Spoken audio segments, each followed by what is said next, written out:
नांदेड महानगरपालिका निवडणुकीत ground reporting केल्याबद्दल पत्रकार मुक्ता कदम यांच्यावर दाखल करण्यात आलेल्या आचारसंहिता भंगाच्या गुन्ह्याविरोधात मुदखेड तालुक्यातील पत्रकार संघ आक्रमक झालाय।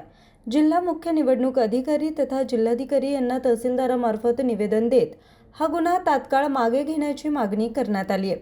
नांदेड महानगरपालिका 2026 निवडणुकीच्या पार्श्वभूमीवर शहरातील पाणी टंचाई, अस्वच्छता, आरोग्य, शिक्षण व रस्त्यांचा प्रश्न मूलभूत प्रश्नांवर बोट ठेवत वृत्तांकन केल्यानंतर 2 महिन्यांनी मुक्ता कदम यांच्यावर गुन्हा दाखल करण्यात आला।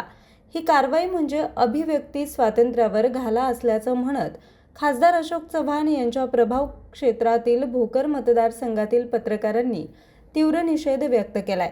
यावेळी तालुका पत्रकार संघाचे अध्यक्ष सिद्धार्थ चौंदते, माजी जिल्हा संघटक प्रतापराव देशमुख, संदीपकुमार देशमुख, रुक्माजी शिंदे, दिनेश शर्मा, आतिक अहमद, उत्तम हनुमंते, गंगाधर डांगे, जयराम वने, साहेबराव गागलवाड, साहेबराव हौसरे, संतोष सावंत, हाफिज कुरेशी, व्यंकटी मुंगल, मोहम्मद हकीम, संतोष दर्शनवाड आदी पत्रकार बांधव उपस्थित होते।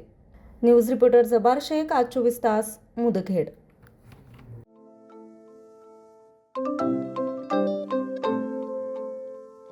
नवनवीन आणि ताज्या घडामोडींसाठी आज 24 तास सबस्क्राईब करा। त्याचबरोबर बेल आयकॉनवर क्लिक करा आणि मिळवा आमच्या बातम्यांच्या नोटिफिकेशन्स। तसेच आज 24 तासची प्रत्येक बातमी आपल्याला कशी वाटली हे कळवा। लाईक करून, कमेंट करून आणि आमच्या बातम्या शेअर सुद्धा करा।